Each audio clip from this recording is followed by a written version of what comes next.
left to say, and on my way. Won't be back for many a day. My heart is down, my head is turning. Well, guess who we have here with us for Christmas Day and for Christmas and the New Year? Welcome back, Leo. Thank you very much, Georgie. Thank you very much for having me again. After a long time Yes. passed since my last staying last year, which was quite longer than this one. Yes. Which I thank you very much. My It pleasure. was a Now, really nice go on. lockdown. You've had a Yes. very interesting time since you left. Yes, I left. After that, I went shortly to Croatia and Holland. And in Croatia, I was working for our former Minister of Justice just for a few months. And then I left to Africa. Yes, do Yes. tell. That's So, very exciting. Yes, I left. I was for 6 months almost in the Kingdom of Eswatini, formerly known as the Swaziland, which is in South Africa, in border between South Africa and Mozambique. So I was working there as the special advisor to the kingdom. Lovely. Yes, Lovely. it was- Special advisor for foreign affairs. Yes. That must have been really interesting. Yeah, it's very interesting country and culture because Swaziland managed to preserve much of their, culture, customs, all it's very traditional, even though they were British protectorate for many years, but still they managed to preserve this, which is really, really wow experience, and to live, how people mix these modern things still with the old customs, and they preserve this, and they live in such life, and they have these all national costumes which they're wearing. It's Yes, really and you fun. wear them when you're doing court functions. Yes, as well, yes, don't at you? the royal court I was wearing them, and I was attending many things like Sibaya. It's when the kings sit down in the royal kraal at the royal near the royal palace with the people to speak publicly and to be seen by the people, which is I think very unique thing, because I think the other monarchs, they don't do this. They don't just come down in the garden and sit down and speak to people and with people. Of course, that's what monarchs used to do in the olden days. Yes, yeah. So it's good. Now, I am going to disappear for 2 seconds because I hear Treasure calling us. Okay. So I'm going to bring Treasure for half a minute. So, so now everybody's here. Everyone is with us. Yes, we have Treasure. Treasure, say hello to everybody. Merry Christmas from Treasure. Merry Christmas from Mickey. But I think Treasure is not going to stay for any length of time. But did you hear him calling us? Yes. He was jealous, left alone there. Yes, poor Treasure.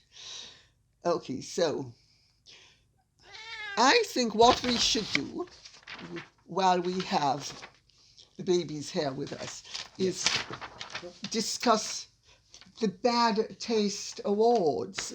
Okay, let's Don't you think? Yes. We'll post these at the end, but it's the Bad Taste Awards. If Treasure keeps on, I think I'm going to have to get rid of Treasure, sorry. He's talking in the background and he's going to be very distracting. So I'll just disappear for half a second. The Bad Taste Awards. The end of the year awards yet again. So I think I'm going to read out the categories. Okay. I'm going to ask everybody to please reply as to who you think should win each category. And remember, this will be posted at the end of the video, so you don't have to remember it now. But or would you like to read out the categories? Read out the categories. So the first one is the most hypocritical public figure. The second one is the most inelegant public figure. The third one is the most pretentious public figure. Then the fourth one is the most objectionable. Objectionable? Yes, the the most most objectionable public figure. The fifth one is the most laughable public figure. Then the sixth one is the most annoying public figure. The seventh one, most unlikable public figure. Eighth one is the most money-grubbing public figure. I wonder who that's going to be. Could be No a few of hinting. them. No hinting. And then the ninth one is the most tasteless public figure. Uh-huh. And then we have special categories, which is 10 of them. Uh-huh. And we'll pass quickly through them as Yes, well. Yes, please. Okay, no problem. The first one is most ridiculous actor. Second one, the most ridiculous actress. Third one, the most ridiculous filmmaker. Fourth one, the most ridiculous TV presenter. Fifth one, the... Oh, I can think of somebody. Yes? His Majesty the Queen of the Closet. Go on. Okay, I know who is this. You know who I that is, remember don't from you? the last Yes. year. Yes. His Majesty the Queen of the Closet. Oh, we put him in the King George robe, you remember? Yes. Okay, the fifth one is the most ridiculous journalist. Sixth one, most ridiculous politician. Seventh one, the most revealed royal. Most reviled. Reviled. Seventh one is the most reviled royal. Eighth, the most reviled author or authoress. Author or authoress. Yeah, sorry. And the ninth one is the most offensive person in public life. And the 10th, the most vainglorious person in public life. What's vainglorious? Vainglorious? Yes. Look it up. Look it up. Vain, you know what vain vain is. and glorious. Oh, Yeah. okay. That's Vainglorious is. quite high. Look it up. Okay. Okay. Yeah. So, have fun with them. Yes. Please write in with your nominations and we will distill and we will announce the winners. Yes. And please, Meghan and Harry can't win all the categories, so please. Maybe they can. Maybe they wish to win. At least something they will win. Well, At least something. So, I'm not Yeah. going to detain you any longer, Yes, Leo. no problem. Thank you very much for having me. My pleasure. And So, why don't you go and join everybody else yes, while I do this? no problem. Thank you very Okay. much for My having pleasure. me. And I'm sending my regards to everyone and keep watching Lady Colin Campbell's. Thank you.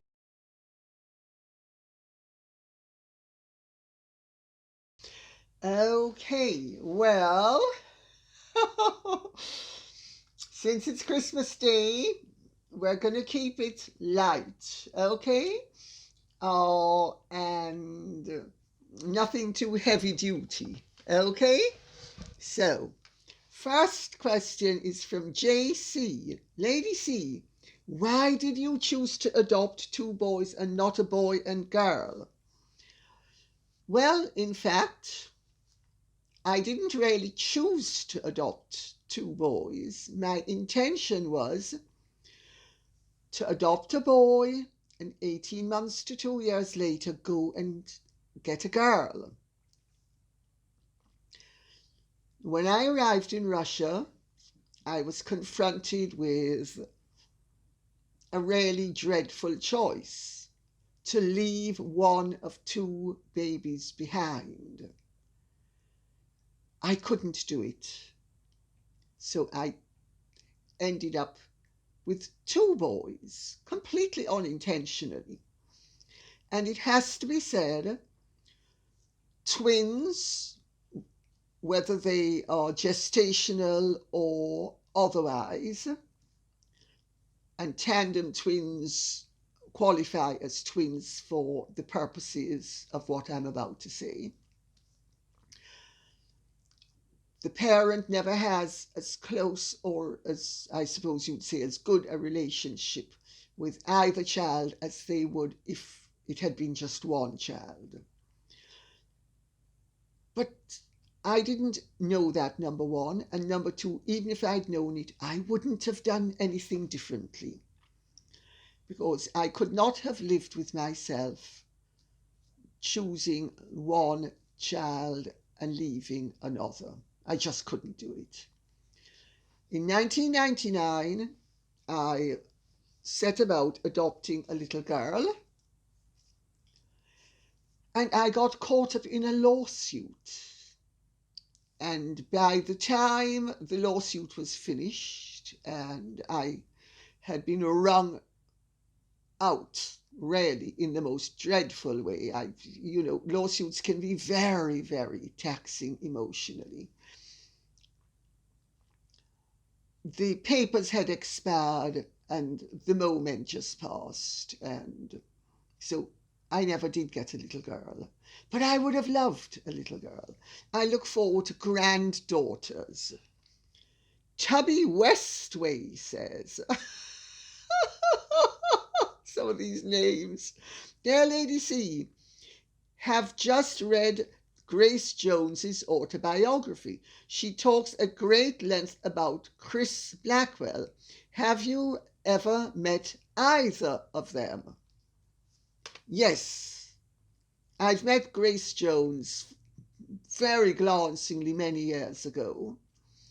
I got nothing from her. No rapport, no feedback, no nothing. I mean, you meet people and some of them it's like nothing, and you meet other people and there's a click. There was absolutely no click with her. She was perfectly correct.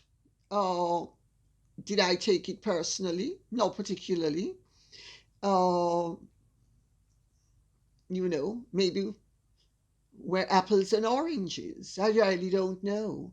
But anyway, that was my Grace Jones experience. Chris Blackwell, I have met a handful of times. He's actually a distant cousin of mine. I have a great deal of respect and admiration for him.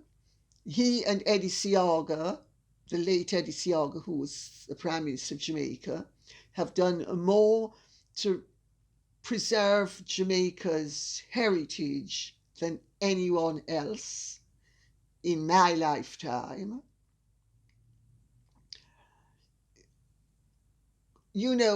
Just because you're related to someone, and Chris is a few years older than I am, actually.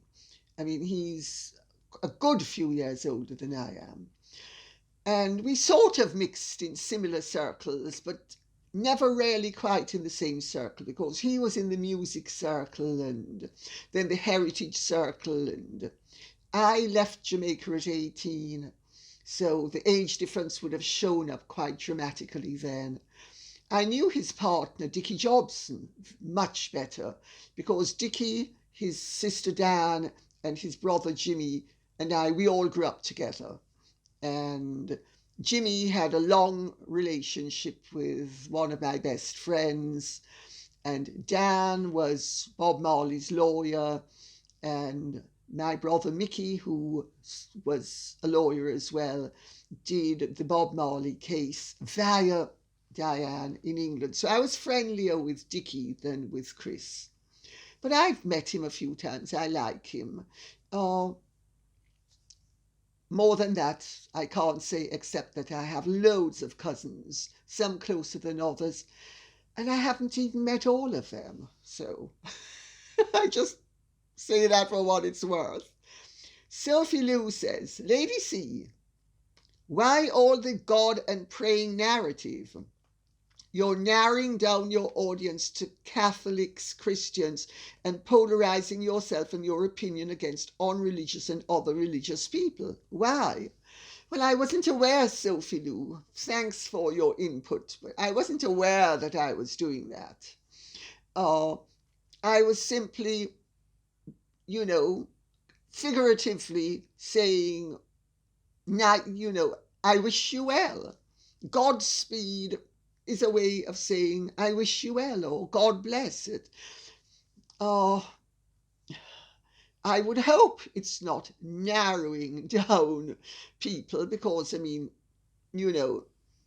I have relations who are agnostic or atheist, and they don't object to the fact that I say to them, Godspeed. So I think maybe people could take it in the spirit in which it is intended and not quite so literally. I'm certainly not a Bible bashing Catholic, that's for sure. I'm not even a very good Catholic.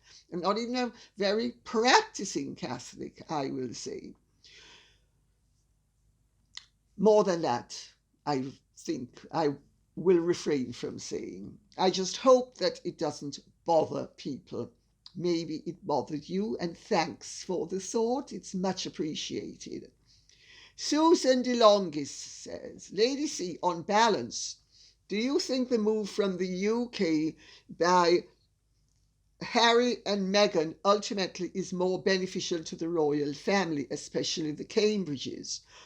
Or is the distance outweighed by the lack of the palace's ability to manage the damage they are causing? The Cambridges seem to now be truly thriving, but I believe H&M have some powerful destructive media behind them. Thanks for your wise insights. That's a complex one. I actually think that, in fact, Harry and Meghan have proven to be perfect foils for the other royals. You know, if you see one set of people behaving in a regrettable manner, then you see other people behaving in a very admirable manner, you're going to come to your own conclusions. Yes, I do agree that Harry and Meghan do have some powerful and destructive media behind them. And I think that they are either playing with or being played by, or a combination of the two, by these not very positive forces. If they are doing it inadvertently, they have to be extremely dumb, extremely naive, extremely obtuse, and extremely irresponsible.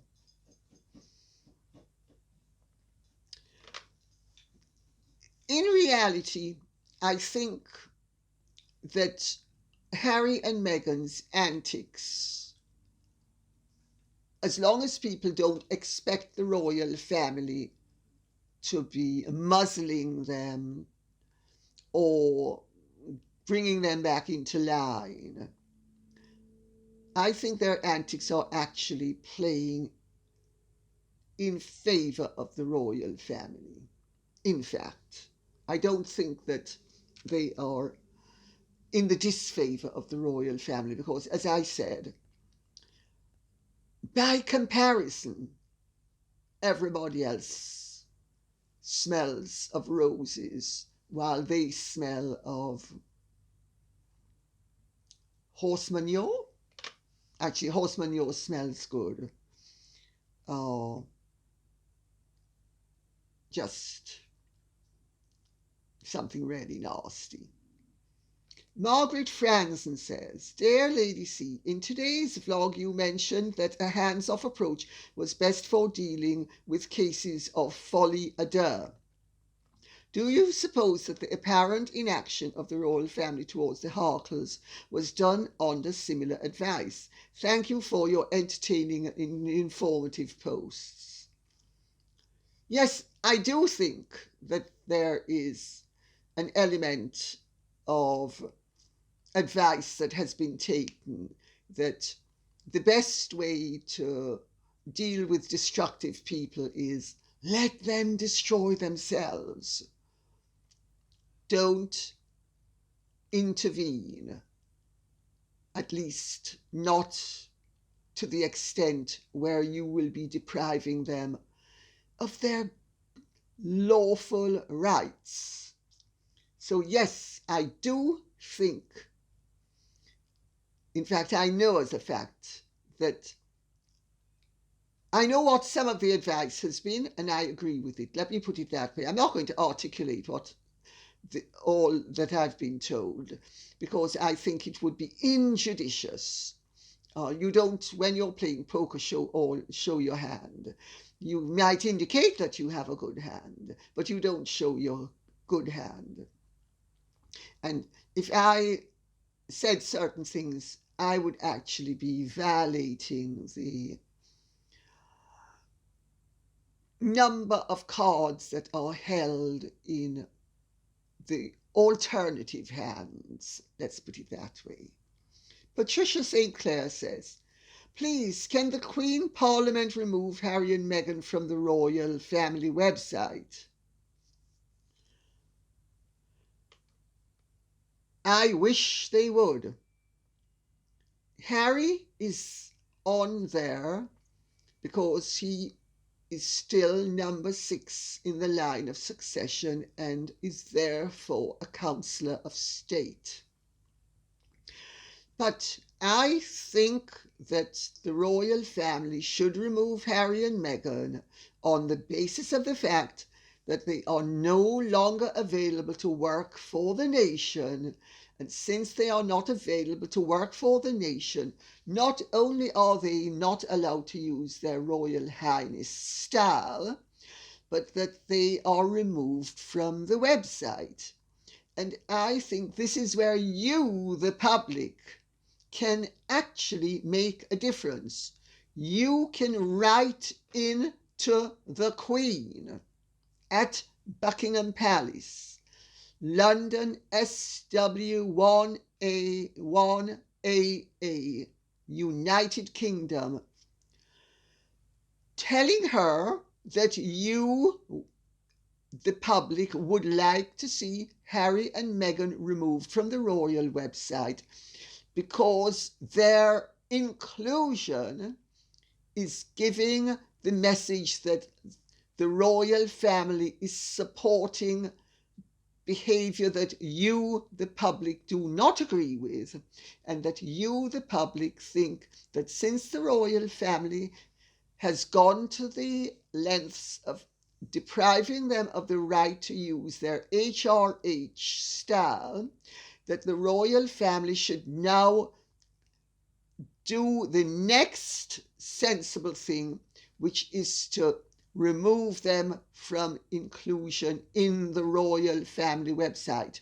Take it from me.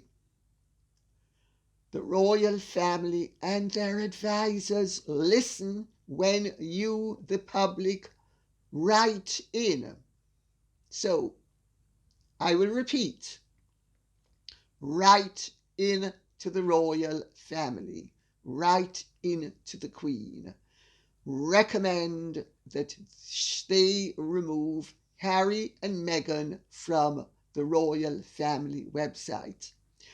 Just as how they do not have Beatrice and Eugenie on it because they're not working royals, they can take Harry and Meghan off on the same basis. C.B. Holmes says, Lady C, what made you choose enlightenment over self-pity? It seems Prince William has chosen a path of enlightenment and has evolved spiritually. Why does Prince Harry seem to cling to self-pity and can't let go of past pain? He believes his past is more powerful than his present. What made you believe the opposite? Are you your own teacher? I think to an extent, each of us is our own teacher. Many years ago, I read a wonderful book on philosophy called If You See the Buddha by the Road, Kill Him, meaning that each individual's salvation spiritually doesn't come because of what you mimic and mouth and what people tell you, but what you have found out for yourself is enlightenment. Enlightenment is not something that you can inject. You can ingest it via knowledge, but you cannot ingest it without going through the process of distilling that knowledge. What made me choose enlightenment over self-pity?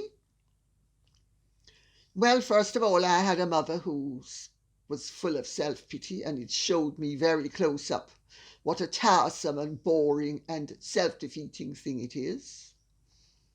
Secondly, I've never been so self-important that I thought that I deserved only good.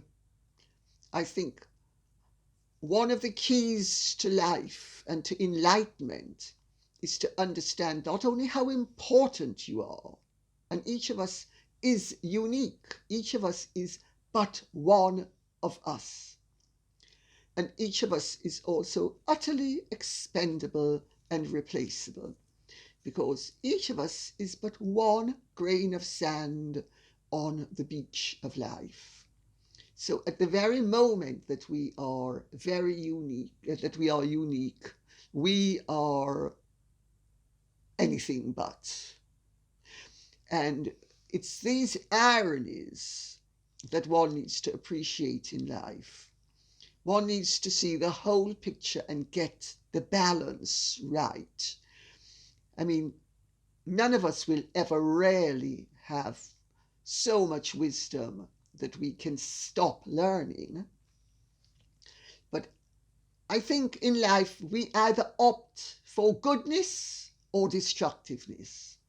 We either opt for being constructive or we then become destructive. I don't think if you regard yourself as a hard luck case that you can ever have spiritual enlightenment, because that means you're not counting your blessings, and you need to count your blessings in life. You know, it's the only way to have a good life. And basically, if you don't have a good life, you are squandering your life.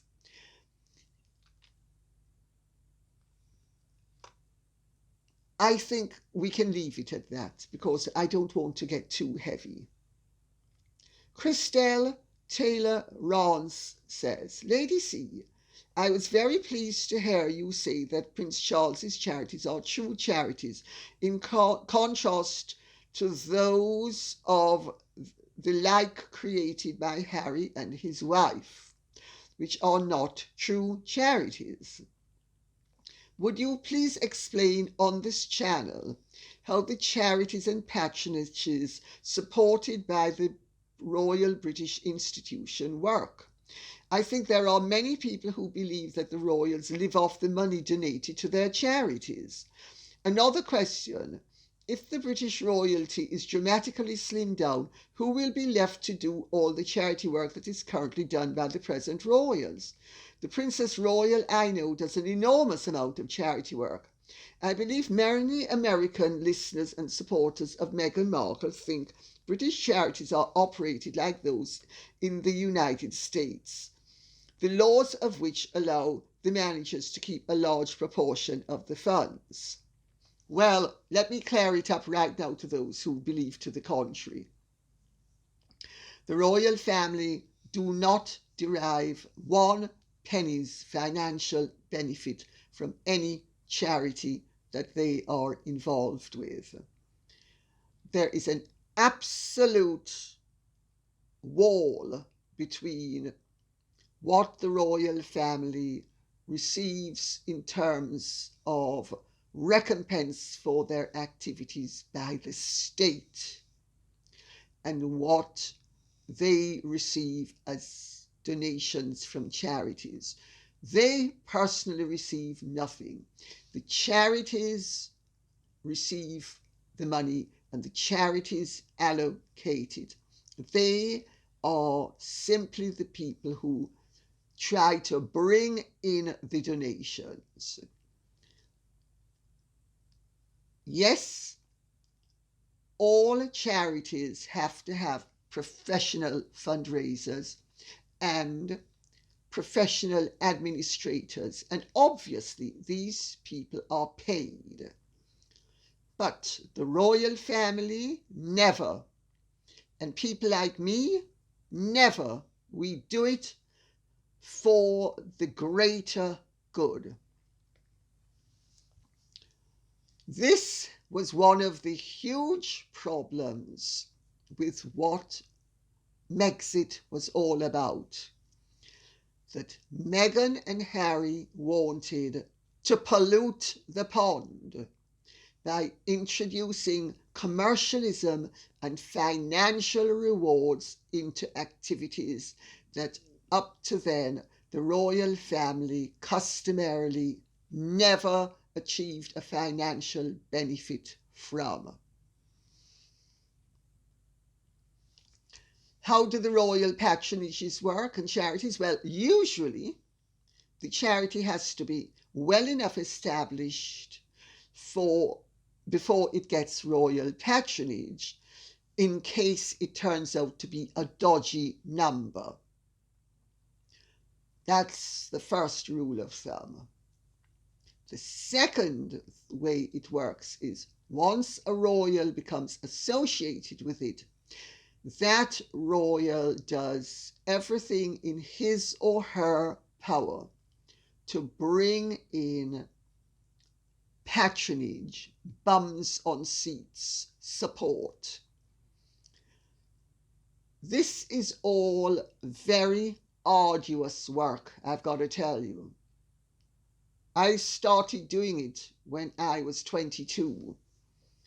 It's hard work and it's arduous work, and most of it goes unrecognized and unsung, which again was a problem with Meghan and Harry, because they wanted their every little thing to be broadcast from the mountaintops, and then that they would then get credit for being such wonderful people.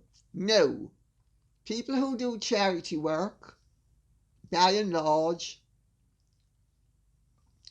they do not get recognition from the general public. They might get some recognition gradually from the charity world, but not from the general public. And people who do it for egotistical reasons and for worldly gain are usually looked upon very adversely. I hope that answers the question. I wouldn't give one brass farthing to anything associated with Harry and Meghan. Not one brass farthing. I would sooner take the money and throw it into a bottomless pit. Why? Because I don't think that they should be doing what they are doing.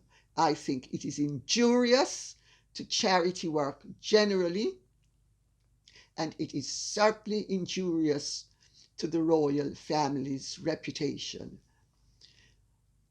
As for the slimmed down monarchy, I have been saying for years that Prince Charles is totally wrong in thinking that a slimmed down monarchy is going to be able to support the charities that are required by a less slimmed down monarchy. I mean, most of you, I'm sure, know very little, if anything, about the Duke of Kent, the Duchess of Kent, the Duke and Duchess of Gloucester, Princess Alexandra, just to mention some who have done a great deal of unsung charity work over the decades. We're speaking about people who've been at it for 60 and 70 years, and in some cases longer, with absolutely very little reward.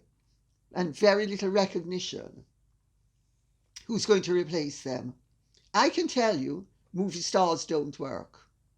I've already said it on this program about things that I've been involved with, where movie stars were supposed to do something, they didn't do them, and one had to be trying to rope in a royal at the last minute. Actors and actresses and celebrities are notoriously unreliable. They do it, if not for the fame, for the money. They do it for worldly gain. The royals do it for the benefit of society. There's a difference between public service and being a public servant, which is what they are, and being a servant of mammon. I think Prince Charles is going to discover that his viewpoint is very unrealistic, and gradually he is going to have to open up the network of support that minor royals, by their virtual existence, will be able to provide to the charities. I hope that makes it clear. T. Masala says, yes, Lady C, a great shout out for HRH Prince Charles and his sterling work. The daughter of my best friend has benefited greatly from the Prince's Trust and has fulfilled her dream of working with horses, both in England and now in Australia. She could never have done this coming from a normal working class background without Prince Charles's and the Prince's Trust's help. Not enough recognition is given to the enormous good that's achieved without fanfare or ceremony by the royal family. I couldn't agree more. Plauda Tashe says, dear Lady C, why would Prince Charles set up a charity or a gala in New York? Why does he establish the Prince's Trust in the US? Is this a way to support Harriet through a back door?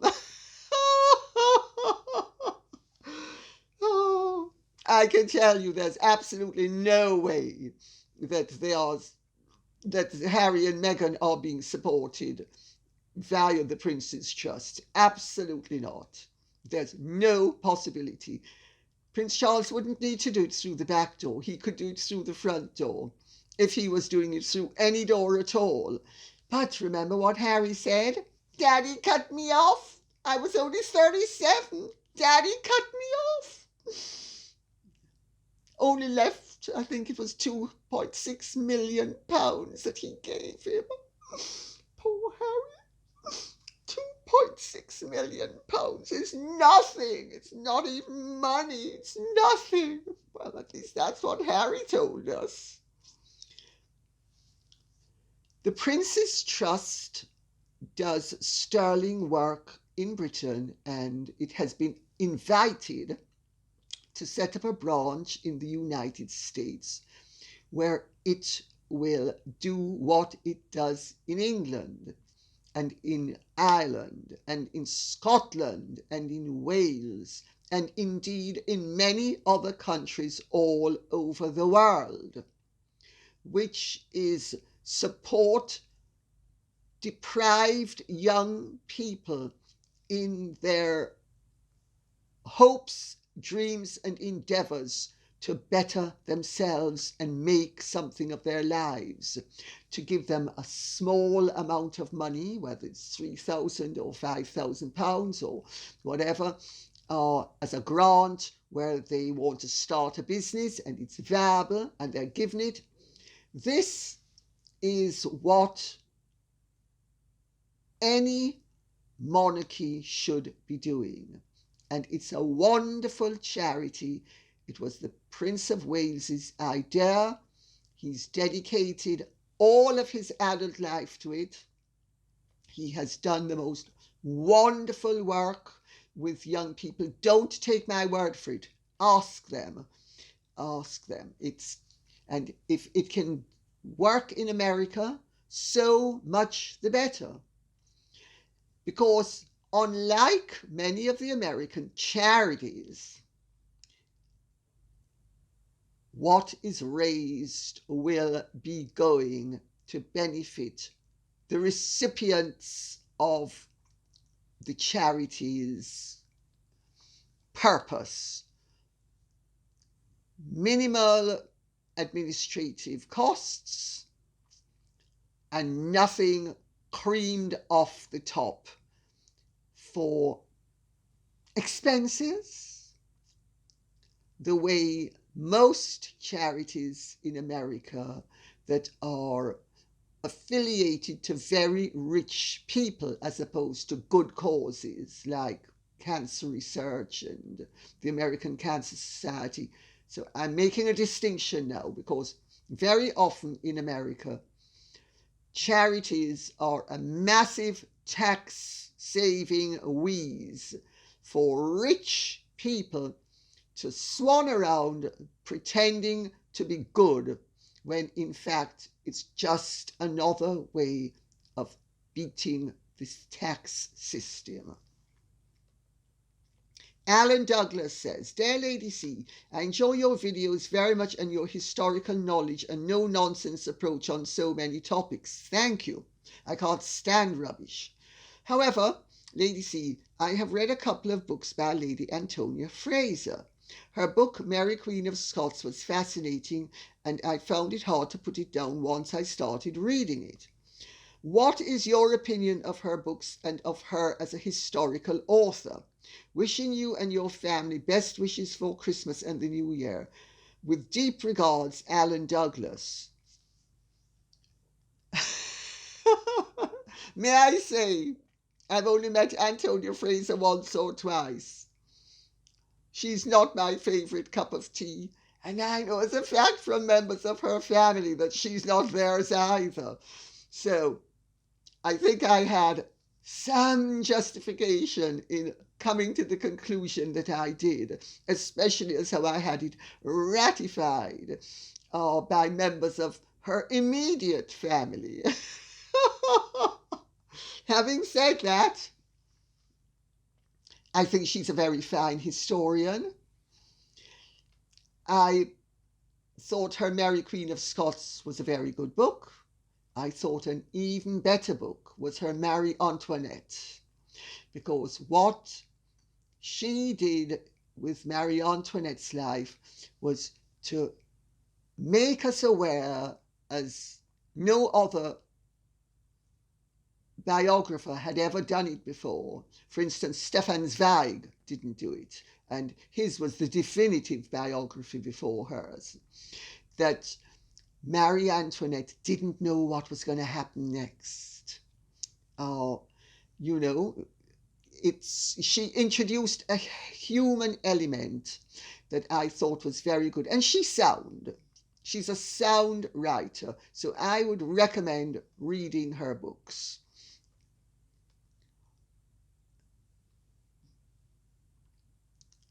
Having dinner? Don't encourage me to be naughty. Sheila Goslin says, Dear Lady C, greetings from America. I have been watching a PBS television show, The Long Song, here about Jamaica in the 1800s, when slavery still existed.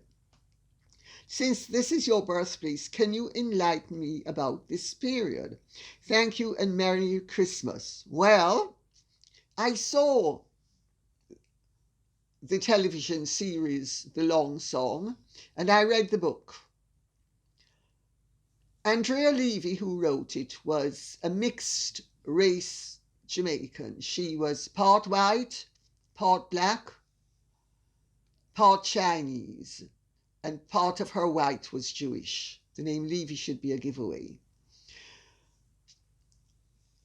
The story as recounted is pretty accurate from all points of view. Especially, and this I found really rather sad, how the male protagonist goes out to Jamaica. He has an alternative family life, which many did. He's married, he is trying to help the slaves, then he's trying to help the freed people who are working for him after they're slaves. But he wants something back in return, and he does really very humane things to improve their lot in life. And because the harvest has to be reaped on Christmas Day and they want time off, they are prepared to destroy the harvest and therefore ruin the estate. This was a very nuanced interjection by Andrea Levy to show both sides of the question and how even good intentions could be thwarted, cause great bitterness, and result in a complete breach, as happened in that story.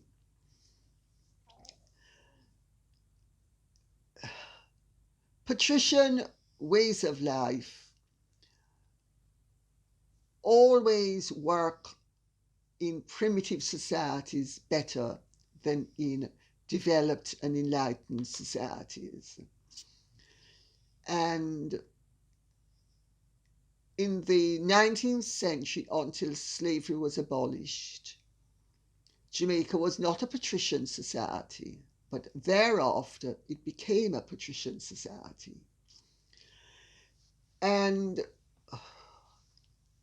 you know, Jamaicans of means, unless they were really awful people, and some were, but by and large, they cared about the lot of the poor. You couldn't not care about the lot of the poor if you had a heart. And there was often reciprocity on both sides, and loyalty on both sides, and consideration and understanding. It was a very nuanced world in the 19th century. I saw some of the tail end of this when I was a child, because the patricians' world lasted into my childhood. And it had its benefits, it certainly had its downsides as well for all concerned. And I'm not only referring to money now, I'm referring to opportunity, I'm referring to people taking advantage of other people. But yes, I would recommend that you see The Long Song and believe it, because it is a very accurate, nuanced, and enlightening recreation of how Jamaica was both before slavery was abolished and immediately after it was abolished. I won't, on this occasion, go into anything more about slavery or Jamaica as the pearl in the British Empire's crown, which it was in the 18th century, when Lord North, after the British lost the American War of Independence, Lord North consoled George III with the knowledge that it didn't matter that they'd lost the 13 American colonies, because they still had Jamaica. Little Jamaica was the most important colony in the British Empire at the time. It was an engine for making money.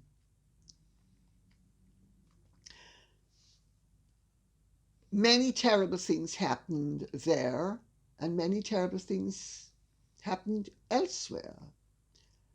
And if you want to really know what my feelings are on the subject, read People of Colour and the Royals, because I go into slavery, the abolition of slavery, the abolition of the slave trade, in depth in that book. And it's too nuanced and too long to go into now. But Jamaica has a fascinating history because it was so important. Of course, it's no longer important. It lost its importance gradually, and whenever it had stabs at reclaiming it, for instance, when it was one of the world's leading producers of bauxite, which is what aluminium is made from, then it was the Western world's premier winter colony from the end of the Second World War till the mid-70s.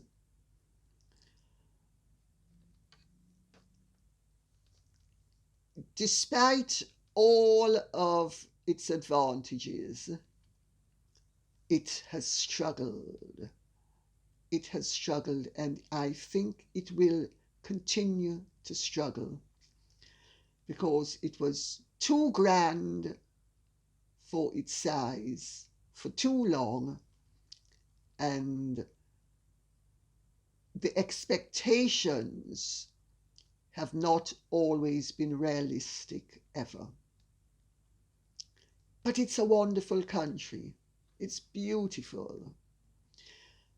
Most of the people are wonderful. There's a tiny percentage that are not, but the average Jamaican is wonderful. And I'll tell you better, I've never met a Jamaican woman that wasn't what they would call in Jamaica talawa. Jamaican women are all, regardless of their class, colour or creed, very strong. Stronger than the men. And on that note, I will say I hope you have enjoyed this. If you have, please like, share, subscribe, press the notification bell, keep the questions coming in, and I wish you a very Merry Christmas. Take care. Bye.